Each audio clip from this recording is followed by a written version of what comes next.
and then it's this frantic attempt to sort of drag that dump line down to get all the air out of the chute. That was just unbelievable. We went to 4,600 feet and we got a wind going right south and got straight on the track and came over the marker.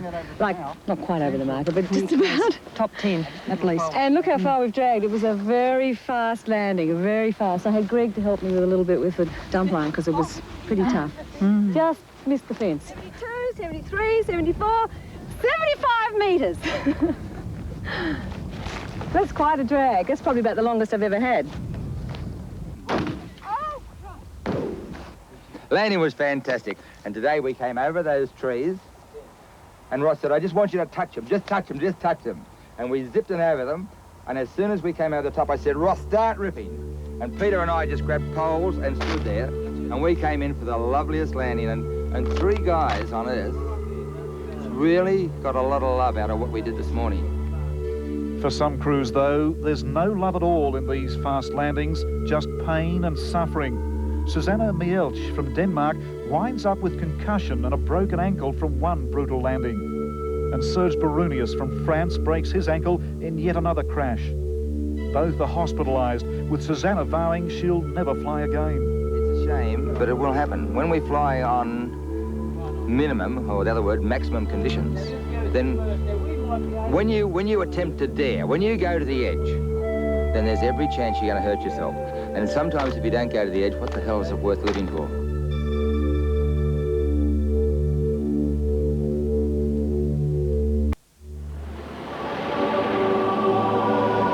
The beautiful Barossa Valley, founded by devoutly religious German grape growers, and midway through our balloonists' exhausting dash from one side of Australia to the other. 600 flyers and their support teams are still taking part, and by now there's a big get-together every night.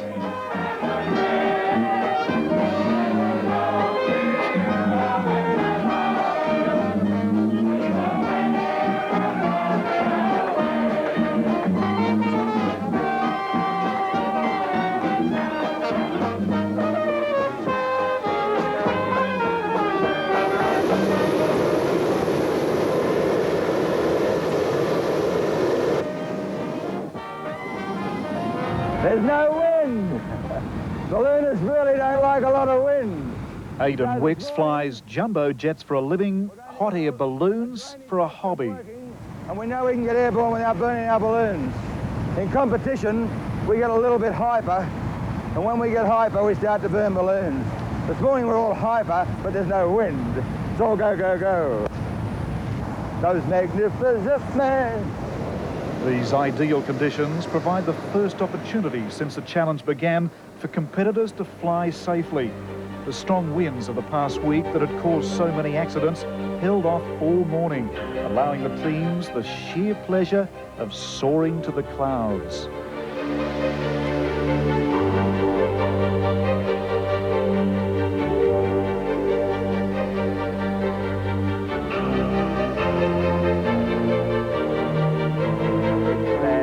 This is the best morning we've had, and all the balloons up there in the sunshine really make it worthwhile.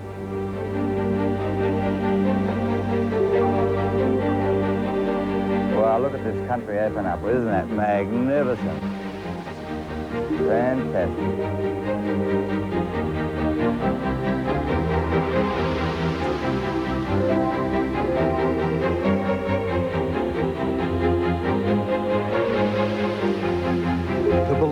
May be gentle today, but the competition is still fierce.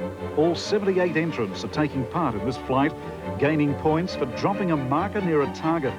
For Aidan Wicks, there's the added friendly rivalry of challenging the balloonist he taught to fly, none other than our very own Ros Davies. Now look at us. All I got to do is throw it at the right time or we can hit the cross. Now, Aidan, throw. Too soon. Could have been a lot closer. Great stuff, team. Great stuff. Hey-oh! Oh, look at that. Right on top. Right in the middle of the crop. Hey! straight in the middle.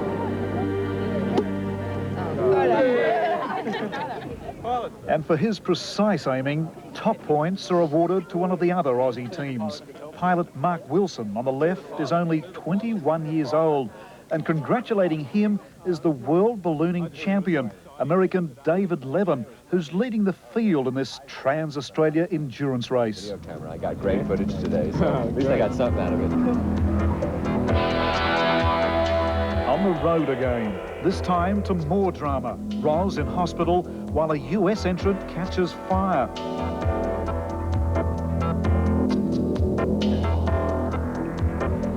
The silver mining city of Broken Hill. Competitors have now driven 4,000 grueling kilometres since leaving Perth. Driving and flying flat out, now their established daily pattern. Beautiful morning, beautiful.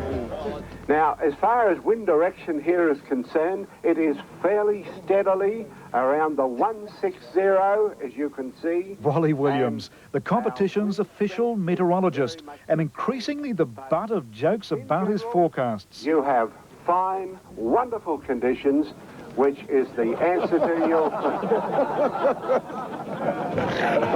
Wally? Yes? You've told us what the weather's like inside the Pantech. What's it like out here?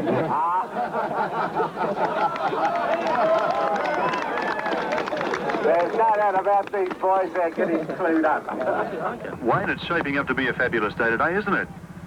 Fantastic day, actually. A little bit windy, as we said before, but today heading for a top of 21 degrees, and it's very clear.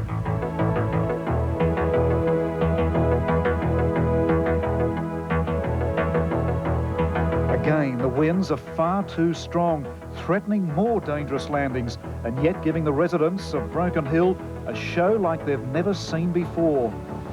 Yeah, it'll be a long time before you see it like this again. Great, absolutely fantastic, unbelievable. Look at this one coming across the LBS, look. Olympic. It's going like a rocket.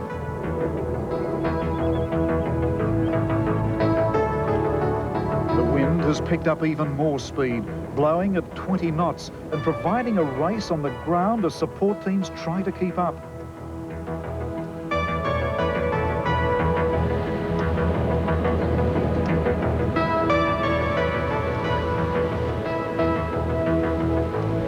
Weather, luck, skill, that's everything. And the weather's got to be right when you take off, and especially when you land. It's extremely dangerous if it's not. We were trying to land in 20 to 25 knot winds the other day. We had some bad injuries. That's where skill comes in. When you land this balloon in a high wind, which you shouldn't do in the first place, but if you're forced to, you better know what you're doing. I was tracking a balloon. He was in the sun and I had his shadow as I was going down the road. And I was doing 30 miles an hour with the balloon shadow over me all the way. It's hard to pick the right spot. All the time you're thinking to yourself, can I do better than this? Can I find somewhere better to land? But ultimately, once you make the decision, you've just got to do it, and no holds barred. In one of these rough landings, Roz drags her head through a field of prickly salt bushes, damaging one of her ears. We landed really heavily and... I did about an 80-metre drag. About an 80-metre drag, and about halfway through the drag, Roz got something in her ear. She sort of started saying, my ear. So we sent her back in a earlier car to go to the doctors to get checked out. As soon as I hit the ground, I completely lost my hearing. I mean, as soon as it went in, I completely lost my hearing. On one side of On one side. Now it feels like it's one on the other. We were just rolling. It was a real washing machine situation this morning. But the landing went reasonably well in itself. I mean, we turned over and over and over. It's the first time I've actually witnessed it happening. It was sort of rolling around and the sides of the basket switching. Back in the desert, many of the other competitors have landed well away from the road, and they and their crews are having trouble finding each other. I think all in all, everybody that flew, it was an adventure. And it's an adventure when you chase because you've got a lot of country there to try and find one little balloon. A balloon looks awfully small when it's on the ground and you're looking for it. Now, if we're here at sunset, would you send out somebody with some relief supplies and a tent? we're not so sure how long we're going to be here. Now, they'll find us eventually.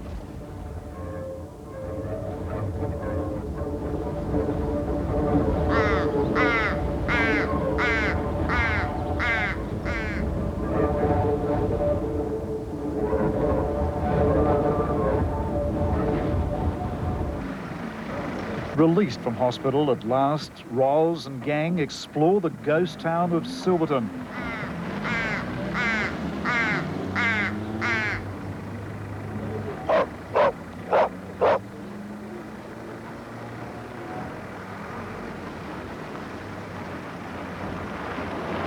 Some balloonists try out alternative transport, while English pilot David Partridge falls for the old funnel in the pants prank. Number 22. Don't say it. Somebody there. There he is.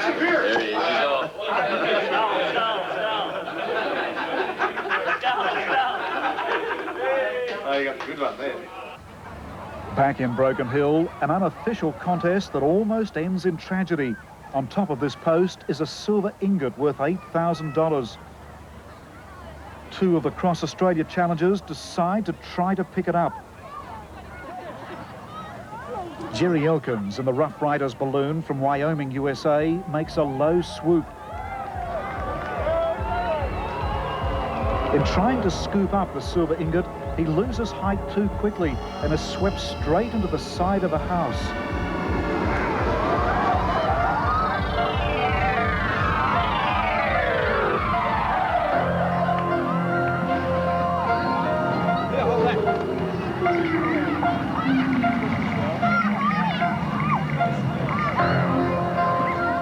In that collision, Jerry's burners set alight to the main envelope. Strips of burnt balloon fall to the ground.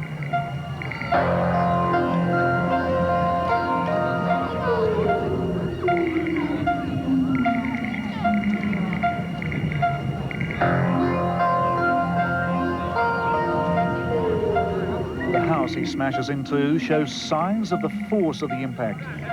Well, there were seen to be 2 or 3 side panels that actually caught alight, because when he come across here and jagged down the roof, the burner was pointing straight at the floor. And it was going full chat. I reckon there was about 5 or 6 feet of flame shooting out of the burner, but it wasn't pointing at the balloon, it was pointing at the ground. And then when he eventually got it to point at the balloon, he set fire to the outside panels. So this is a bit of balloon here.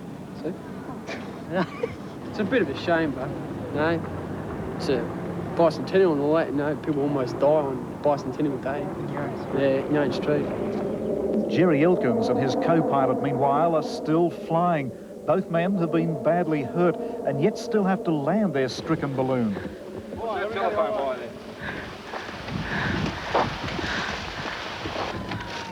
yeah.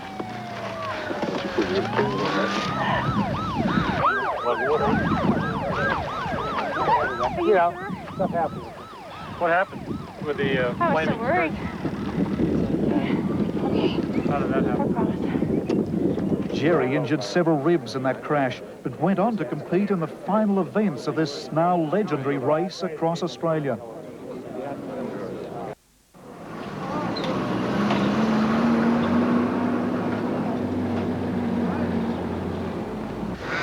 They're nearing the end of this historic journey. Ironically, it's at Dubbo, only 400 kilometres from the finish line in Sydney, that Ros and the 73 entrants still competing find their best flying conditions. Gentle breezes, clear skies. Certainly got to see some of Australia. The perspective you get flying is just so different to driving. Yeah. I think you get the immensity of the countryside, you know. Crucial points are still being awarded for today's contest, but already there's speculation that Ros, Chris and Jackie are amongst the leaders.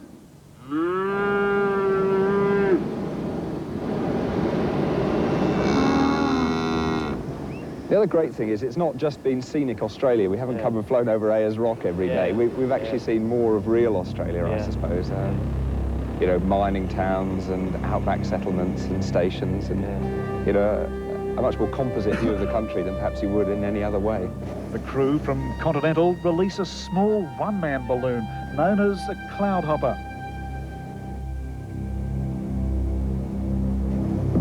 I mother and baby balloons drift together for much of the morning.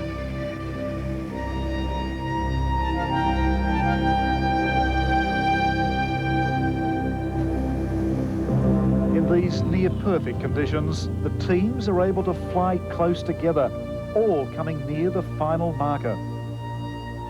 Look at the markers, there's hundreds of them.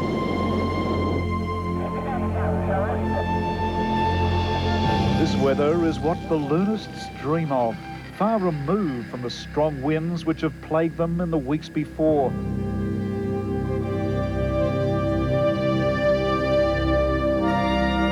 It's been a challenge packed with drama, crash landings, broken bones.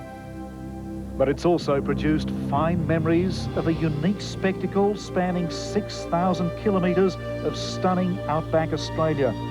And above all, it's been good fun. Friendships formed, laughs galore. Isn't it lovely? The bell ringer. I picked up a couple of passengers on the way. Finally, for Roz, Chris and Jackie, the award they'd worked so hard for.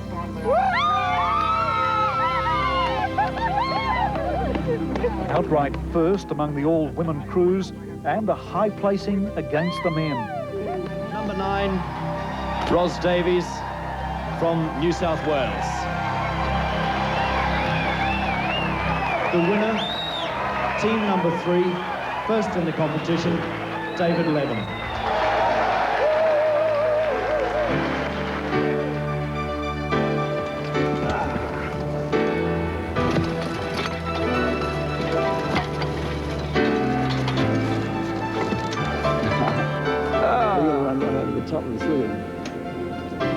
I hope you miss.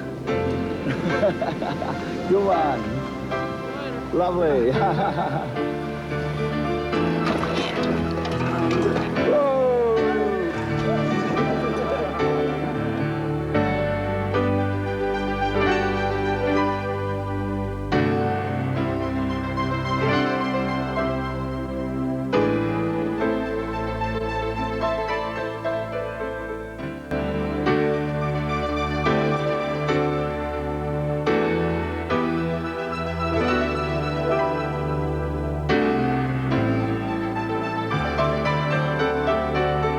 Hi, I'm John Hosking. Join me and the rest of the team from Probe as we tackle consumer problems, the ones that face you and me every day. Probe is on your side, and it's next on Steven.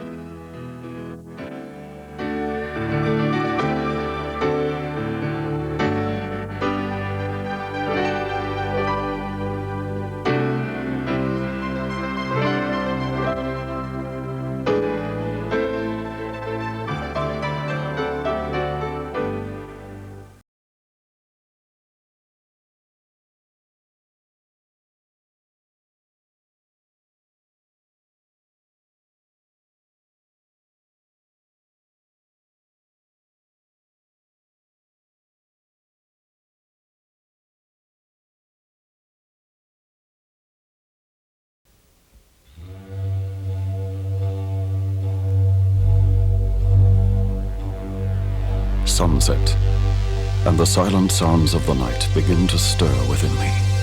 I have seen a million years of sunsets, for I am Australia, and these are the sounds of Australia.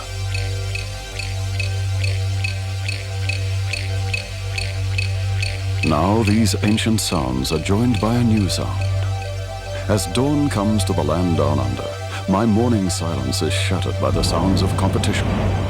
The Trans-Australia Ballooning Challenge, a celebration of my 200th year as a nation. For I am Australia. I am earth, wind and fire. Join me now as I take you on an exciting journey, up over, down under.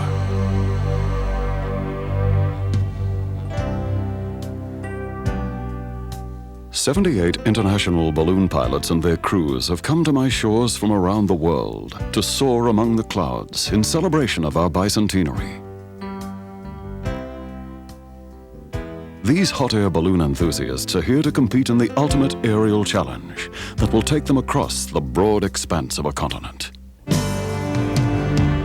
Waltzing Matilda, waltzing Matilda, you come a waltzing Matilda with me.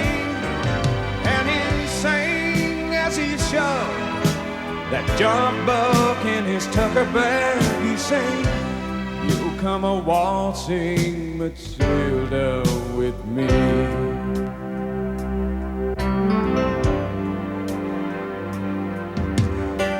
Balloonists from Australia and 16 other countries will cross 6,000 kilometers of rugged outback in the longest and most difficult hot air balloon race ever attempted. This epic event begins in the west coast city of Perth, once home to the America's Cup yachting race, and ends a continent away in Sydney on the east coast of Australia. The philosophy of the race and its competitors is simple: to take the bicentenary celebration to the people who live in my vast remote interior, as the competition flies and drives its way across Australia. A caravan of 600 intrepid adventurers, 100 vehicles, support personnel and equipment, making its way across this big, friendly land, carrying with it the message of team spirit, stamina, and friendly competition. For I am Australia, and this is my story. Day one of the competition, and the sun rises majestically over the city of Perth. All is in readiness for the first flight day as the pilots assemble at the morning briefing. But the weather report confirms their early morning fears that the winds aloft are too high to allow the flight to take place. Just to go on. Forced to adhere to the tight schedule of the event so as to reach all the designated towns along the route, the caravan has no choice but to pack up and pull out of Perth en route to Merredin, a half-day's ride to the east. The Australian Army balloon team is one of the first to arrive on the site. Their preparation is mirrored by other teams, as anticipation grows in hopes of good weather and calm winds. Dawn, and there's guarded optimism that the first flight will take place. Task sheets and scoring markers are distributed to the pilots and crews as they make ready to chase the rising sun. But the flags at the launch site remind officials and balloonists alike that this is Australia, a land not easily conquered.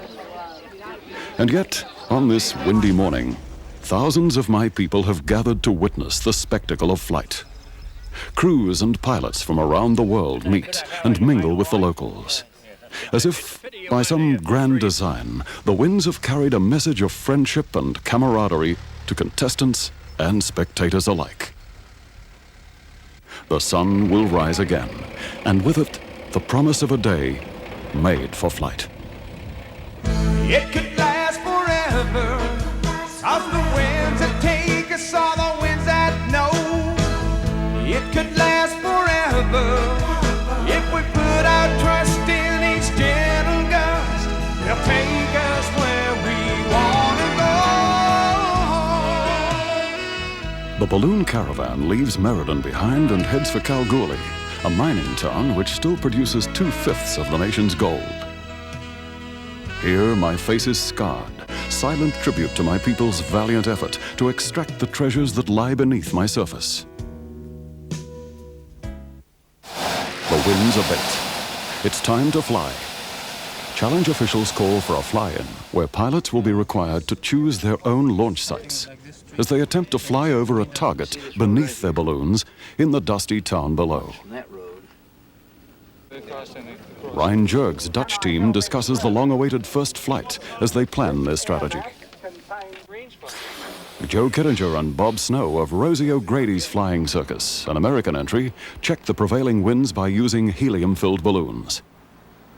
Smoke rising from a nearby gold mine gives another clue to the direction of the all-important winds. The critical launch selection begins as crews attempt to find just the right departure point. Staking claim to the launch site becomes a race in itself. tension mounts as pilots and crews race against time as the launch deadline approaches. The balloons are off, soaring into the morning air over the rough terrain that glides beneath them. But tricky surface winds make the scoring area difficult to navigate, and few balloons make it over the scoring area.